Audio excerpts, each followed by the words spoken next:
Hello Internet, Dyce Quirk here, and today we're going to be talking about Kaizen, which is a Japanese business model for continuous improvement, which a lot of people have taken and made it into a self-improvement kind of model.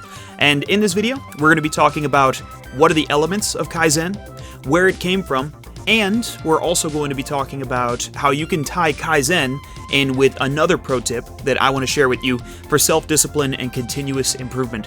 And then at the end of the video, we'll talk about what's up with the dominoes. So make sure you stick around for that. Let's not waste time and let's get to it.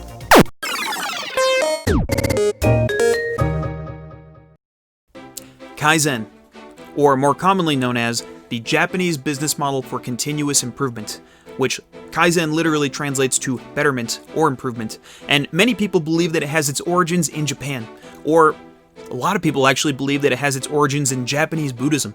I've read tons of papers where people have put comparisons between the different tenets of Buddhism and the different elements within Kaizen. But many people would be really surprised to find out that Kaizen actually doesn't originate from Japan. In fact, it actually came from the United States as a result of the Marshall Plan after World War II, when America, or the United States, was sending different forms of support to different countries because of all the damages that took place after World War II. And one of those things that they did as a result of the Marshall Plan was in 1951, they sent in the TWI, or Training Within Industry, to Japan to help with different management skills as well as helping set up business. And the term really became famous and expanded upon, that is, Kaizen, became expanded upon when Misaki Imai wrote a book called The Key to Japan's Competitive Success. And in that book, he lays out a bunch of different elements that made up the Japanese form of what TWI brought to Japan. Having said that, Kaizen is usually still associated with a Japanese business model, mainly because many other countries haven't been able to implement it as effectively or efficiently as Japan. And that might be because of Japan's history, or it might be because of a number of really special qualities that are required for Kaizen to really work, from a decent amount of self-discipline to a heavy commitment to the team and a heavy commitment to good morale. In fact, let's just take a look at what the 5 elements are that make up Kaizen. So within Kaizen, there are 5 different elements that make it up. The first element of Kaizen is teamwork. And the thing that's really important about this is you have to have input from the lowest portions of the company all the way to the highest. And so you really need to have a teamwork mentality. You guys aren't trying to bid for your own improvement, or you're trying to bid for your own position. You're trying to improve the company together. So you have to be willing to accept input from the lowest forms of the company as well as the highest. And that requires just a really good mindset that we're all in this together. So teamwork is incredibly important for Kaizen. The second biggest element is personal discipline. And this comes from kind of the motto of Kaizen, which is 1% better. Every day, we're going for small, incremental improvements. We're trying to just get a little bit better at everything we do every single day. And this is where a lot of people will make it into a self-continuous improvement method, where people will try to apply it to their own life.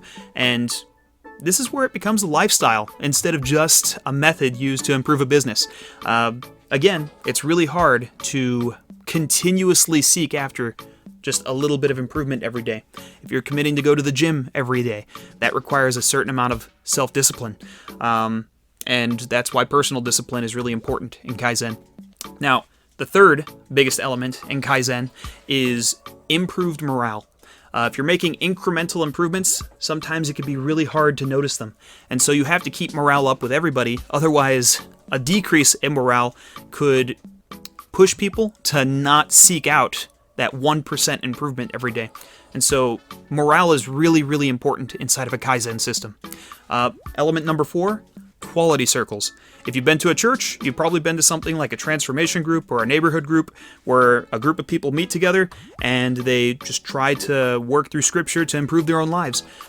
This is kind of like inside of a business where they would meet with each other within their department or within other departments, and they would try to find out what they can do to just make everything a little bit better. So these quality circles are really, really important in Kaizen, and this is also why it's really important for this teamwork mindset where everybody is doing this together. We're not just looking out for our department. We're not looking out for that department. We're all together. Just like in a church, everybody's working together. You can't just see like this class and that class or anything like that. Now, the fifth element of Kaizen that is really, really important is suggestions for improvement. Now, if you can't take critique well, I'm sorry, this isn't going to work for you, because there are a lot of things that are better when you're critiqued. And honestly, if you're doing something a little bit strange or you're doing something wrong and you don't know it because you wouldn't be doing it that way if you knew it was wrong, somebody else coming in and telling you that you did it wrong, you have to be able to accept that and use it to improve yourself. Critique is incredibly important with self-improvement as well with business improvement. So, that's the fifth element of Kaizen. Now, when these 5 elements are applied, 3 factors tend to come out as a result. The first factor is elimination of inefficiency and waste. If you're trying to make a process or you're trying to make something effective, you want to make sure it's efficient by eliminating anything that could either be slowing it down or causing waste. And this is something really awesome to apply to your own life too. Look for things in your life that are causing inefficiency or waste. I know for me, I tend to get really attached to some video games, and I still do love playing a video game or two, but I like to make sure that I limit myself so that I can make the most of my time. Factor number 2, standardize. And what I mean by that is setting guidelines so that there's a clear vision of what the goals are for the company or the organization. If you're selling a product, you want to have standards for that product so that people know like what the strength of the product has to be or what the weight or this or that, so that when they're developing the product, they know what they have to shoot for. If you're within a church, having a clear vision is incredibly important so that everybody knows what their goal is and what they're trying to become so that they have something to aim for.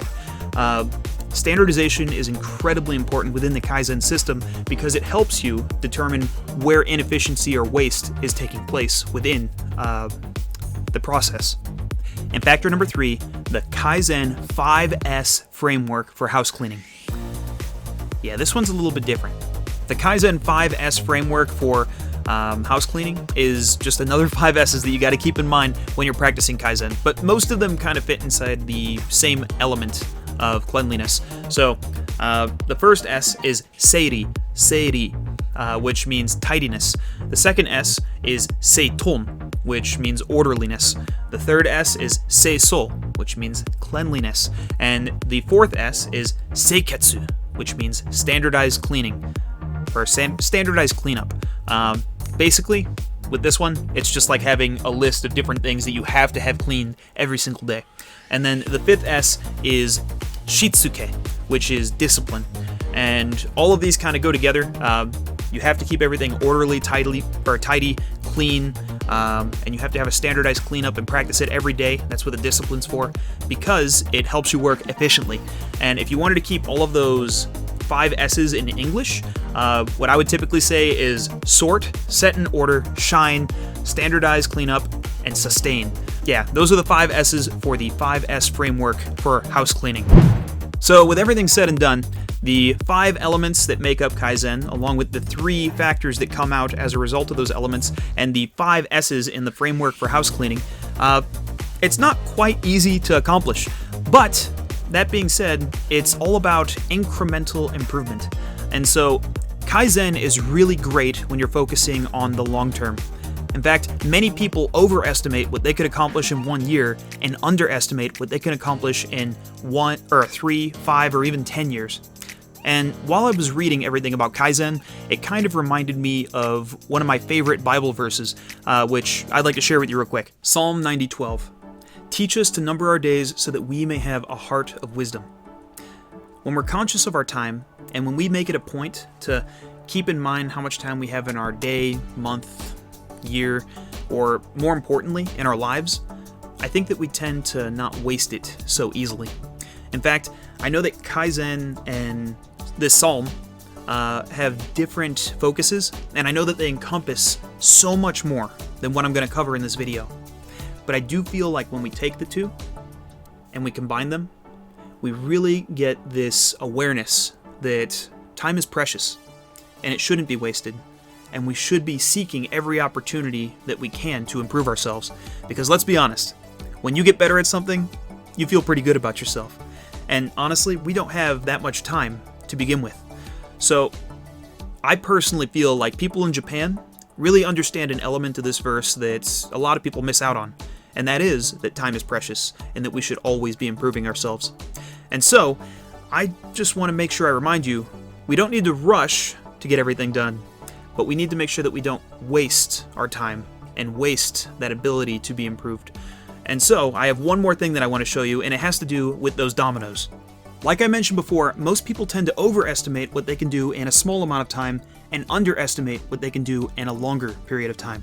And so I have this domino, and on the back of it I wrote minutes. It's supposed to represent minutes in our life, and I got a couple minutes, so let's put those up. Now let's say that these minutes we're using to actually do something to improve ourselves, whether that's reading a book or investing time in prayer or whatever it is for you. Now, over time, those minutes add up to hours, and so I have these erasers, and I have hours written on the side there. And those hours over time tend to add up to days, so I have two packs of cards here. Days add up to weeks, weeks add up to months, right there. Months add up to years, and eventually years become a lifetime. Essentially, when we take these minutes and we continue to discipline ourselves to every day be seeking out self-improvement, they can do something incredible over the hours, days, weeks, months, years, and eventually completely change our lifetime. And so check this out. It's called the domino effect. And with that little bit of time that you're investing, with that little bit of incremental improvement, over the course of your entire life, you can experience tremendous change.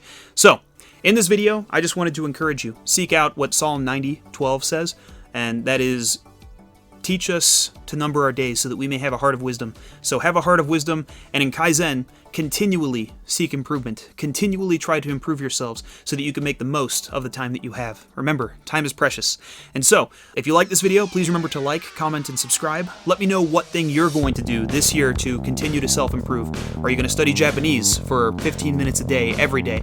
Or are you going to, I don't know, just tell me in the comments. I can't wait to hear about it. And also, if you like this video, check out some of our other videos where we talk about Japanese culture or moving to Japan through the JET program. That's another big one. Can't wait to hear from you guys, and with all that said, thank you so much, and Dyce Quirk out.